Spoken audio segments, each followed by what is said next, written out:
Hey, how's everybody doing today? And welcome to my channel. My name is Dwayne Frazier. I'm a psychologist here in Lafayette, Indiana. I'm just here to give you a psychological analysis on different cases from around the United States and possibly around the world as well too. All my videos tend to be unbiased as well too, so that I will not take any sides. Without further ado, let's go ahead and get started. Alright, so for a while I've been thinking long and hard on what type of topic I want to talk about today. Depending on who it was, or what events may have happened today. And so after consideration, I sat and decided, you know what? Let's do something nobody really has done before.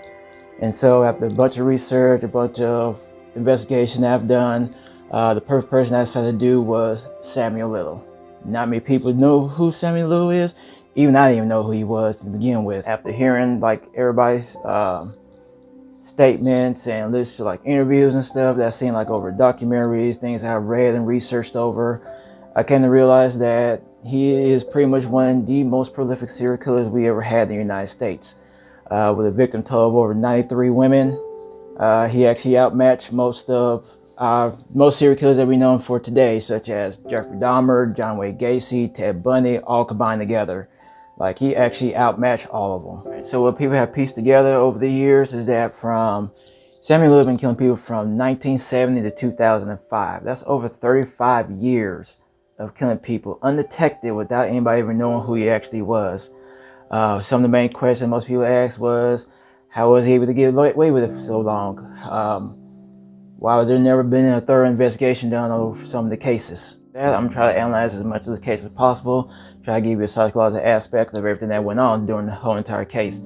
One thing I realized, the reason how he was able to get away with so long was from different many reasons. One of the facts was that throughout the years he was in and out of jail.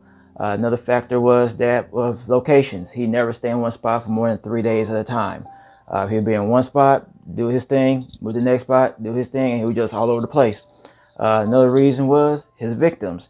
He chose his victims really wisely. The reason why I say he chose them really wisely is because of the fact that most of them were marginalized. They were either prostitutes, drug addicts, people with mental disabilities, mental disorders, anything along the lines where it's people that would not be missed at all, or people that would just be looked over as it was just an accident that happened. Fourth thing that could occur was the investigation process of it. During that time period, a lot of people blame the police for not doing a thorough job. The thing about it, back in those days, back in the 1970s, 80s, and 90s, police didn't communicate with one another. You can do something in one state and the other state won't even know you did anything unless somebody told them about it, though. So with that ado, majority of the time there was a communication error going on between state to state police officers. Now, to further understand the case, we have to understand who Samuel Little was. We've always sit here and profile him or to analyze him to determine what type of person he was. I would say he was more of the lines of a sexual sadist. He got into the act of committing violent sexual crimes against women. One of the most things that he normally did was he would beat, rape, and strangle them to death. One thing I noticed about him, most people try to figure why strangulations. Majority of the time, strangulation leaves no marks, no bruises. Sometimes, not I don't say majority of the time, but sometimes it does, sometimes it doesn't. So it's clean cut, straight to the chase. There's a personal touch to it. Some of the things that you have to ask yourself, why? In the interview that Samuel Little did with Gillian Lauren, who was a reporter that was on his case that got him to actually open up and discuss all of his victims, he actually said that the reason why he strangled them was because of the fact that he fantasized since he was a kid. He always had this sensation of wanting to strangle women since he was age of, they believe say it was 9 or 10 years old. And from then it went from desire all the way up to fantasize about it to actually committing the crimes. One thing about me, I am a really big movie buff, so sometimes I may make comments from different movies that I've seen before. One thing I noticed about this was it's kind of like the whole theory from Suicide Squad with Jared Leto's character when he said desire comes surrender becomes power. That's exactly what Lil went through. He went from having desire to strangle women to surrendering to it to actually doing it as a way of having power over them. Now, some people may say oh, maybe it was his background or maybe he was born that way. Not necessarily. There are some serial killers that had a normal, happy childhood and just became serial killers in the end. Samuel Little was no different. He went from yeah, he may have a hard time growing up. He may have like abusive parents. He had a mom that abandoned him and left with his grandparents. His grandparents looked out for him. His grandmother kind of neglected him as well too, to a point where he made a statement when he met his mom later on in life that she was sexually inappropriate towards him. And so we got to a point where his desires and needs got to a point that he couldn't control them. So he went off and killed his first victim back in 1971. With that case, like shortly afterwards, his mom died in his arms from a disorder she had. And from that point, he felt that was abandoned at that point. So what he did was he went on a mass killing spree shortly afterwards. So now what I'm going to go over is locations and the victims. Like some of his locations that he picked were completely random at will. Like he would dump the bodies in a field, forest, dumpster, parking lot, wherever he was at. He really didn't care. Like he felt no remorse for whatever he did and where he dumped the bodies at. But he always made sure it never got tied back to him, just because after the murders, he shortly left, like within a day or two. He would leave, so that way nobody could tie it back to him. There have been a few cases where he actually been caught and they try to convict him of murder. I would say for the case of the 1982 murders over in Pascagoula, Mississippi, there was a 22-year-old named Melinda Rose LaPree. I may have said it wrong. I apologize if I did. She was killed and Lil was arrested for that. But in the process of that, the grand jury declined to indict him for the murder just because they said there was enough evidence to tie him to the murders. And so shortly after that, he was extradited back to Florida for another murder that he was convicted of doing. And that entitles to a 26-year-old woman named Patricia Mount. She was died in a middle of nowhere in Gainesville, Florida. And so with that case, they tried to charge him for that, but the thing that came out to be was the fact of the eyewitness testimony. Most of them felt like the eyewitness testimony was untrustworthy just because most of them based it off their background. Because of that, Lil was acquitted of those charges back in 1984. So in that case, it just seems like no matter what he does, he just gets away with it just because of the lifestyle of his victims or the people that was around him that made a witness him being around the victims played a major part in some of the trials that he attended. So later on that year, I say he was acquitted back in January of 1984. So in October of 1984, what happened in that situation was he went to California, stayed there for a while, and wound up being arrested for two charges that he had faced, which was the kidnapping, beating, and strangulation of 22-year-old Laura Barros. Sorry if I mispronounced the name again. And then the other one was they actually caught him with the victim in his car not even a month after the whole Laura incident. And so he was arrested, went to trial for that. The whole thing with that case was it completely fell apart. Just because when they interviewed Laura, they asked her about her background and she said, yes, I was a prostitute. And so because of that, it made the trial even more harder to convict him of just because of her background.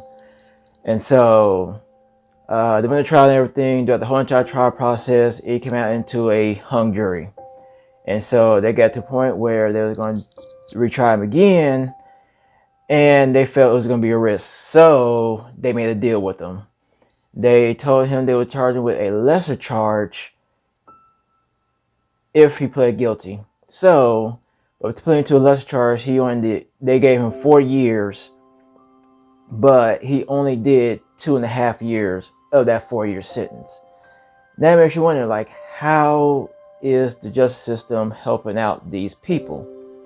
And based on the unbiased opinion, it's going based on how the court sees it.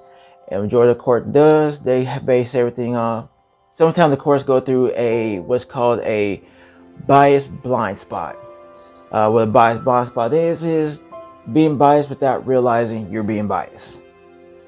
And so, with this case, it was a complete mess. Just because understand like the background of these people. You can't really take for granted, like take word for word for like what they said is true, what is false.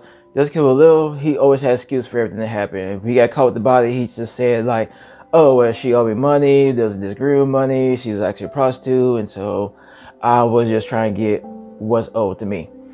And so, with that case, it's completely weird just because Jeffrey Dahmer caught with a body in his car, got charged with murder, got the death penalty.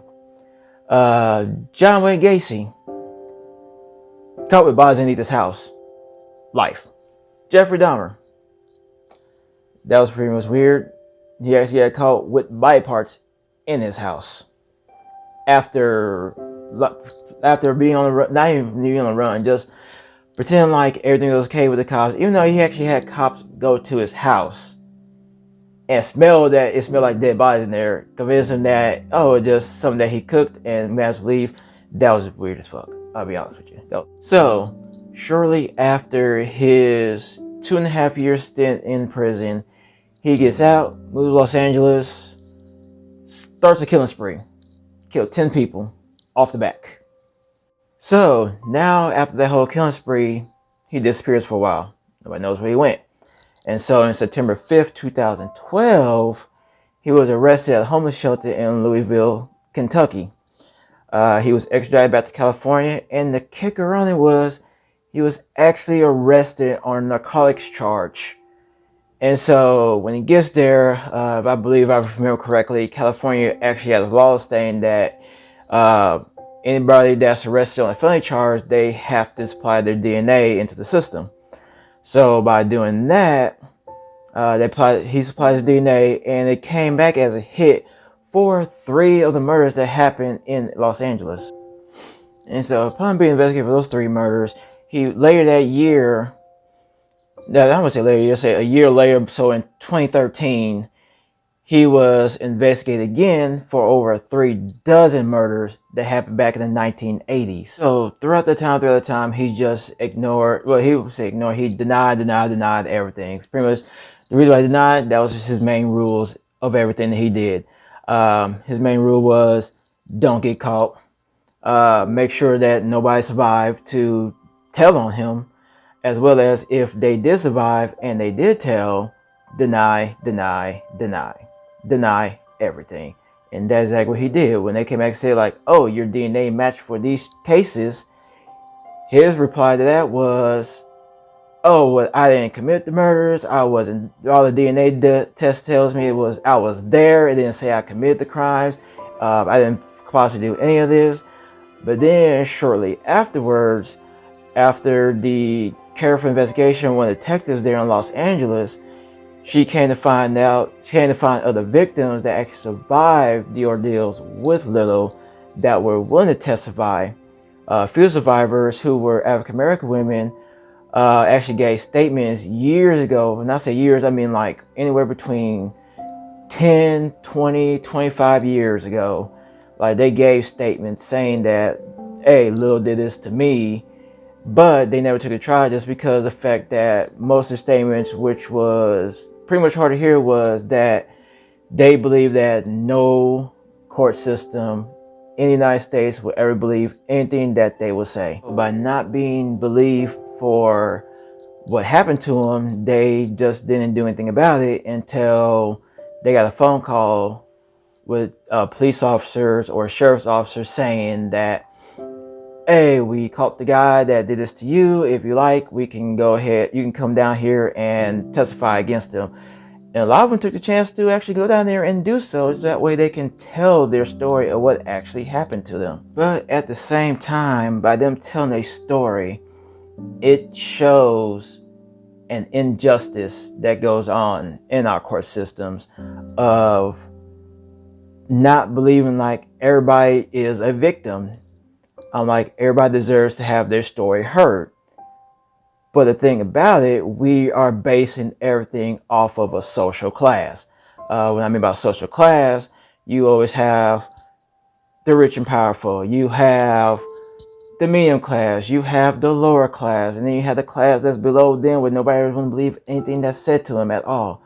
And so with that being done, what else can we possibly do to like ensure that things like this happen?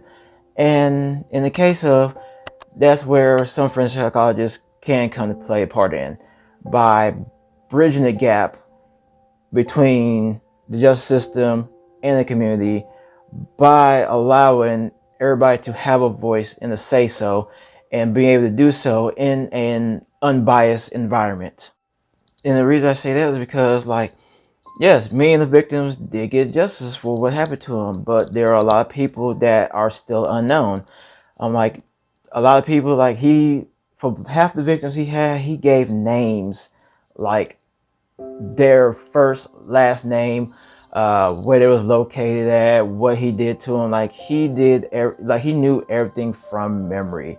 And the ones that he couldn't name, he was actually an artist, so he actually drew pictures of what they look like just because he didn't remember their names.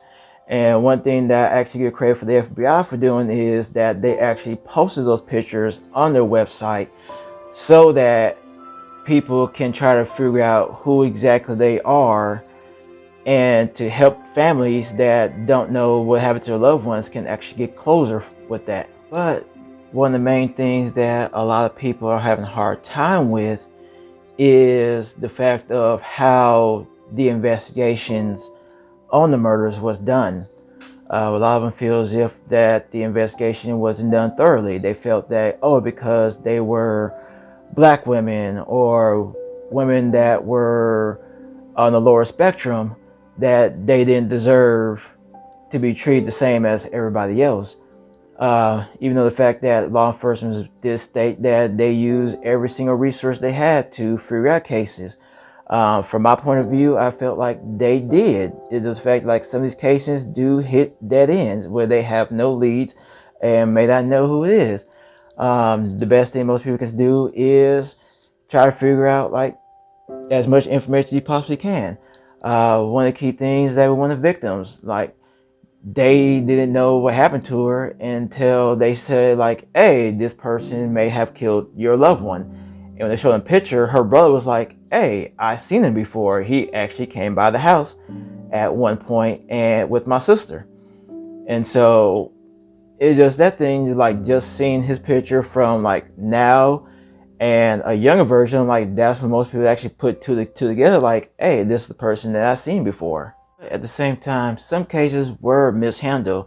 Like, there were some cases where the cause of death was undetermined, or they gave out the wrong cause of death, where some of them may have been labeled as underneath died from the elements, died from hypothermia. There were some that were labeled as overdoses.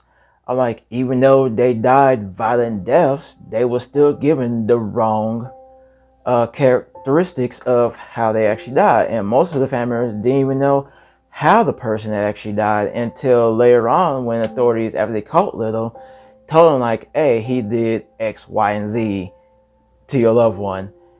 And in their whole thought process, it was like, why didn't you tell us this in the beginning, instead of saying, like, oh, she died from the elements, or she died from a drug overdose. Like, a lot of things like that, like giving people the wrong information, can actually create a mistrust with law enforcement and the judicial system, just because they feel like you're not treating everybody the same. Like, there are some people that believe, like, oh, if these were white women with a college education, they would have been top priority. They wouldn't stop at nothing to solve this case. It wouldn't have been the cold case at all. It would have been open the whole entire time until they figure out who actually did it. So I know some of y'all may be wondering why I did a video like this. The reason why is because I want to put a voice out there for the unknowns, for the people that can't speak out or say anything about it, though, to try to fix an injustice in the system, to be able to allow people to have a chance to be able to speak out and be heard, and to be a voice for all those that they feel like they're being mistreated or treated differently just because of the color of their skin, their sex, their gender, their sexual orientation, all that stuff. I'm like, we all should be heard at one point or another. But with that, I'm gonna go ahead and close out. Thanks for watching. Like and subscribe at the bottom if you like. I will go ahead and make a comment at the bottom. Any topic you want me to do analysis on, or anything you may think may be important, go ahead and drop me a line. I'll be sure to make a video about it. Have a great night.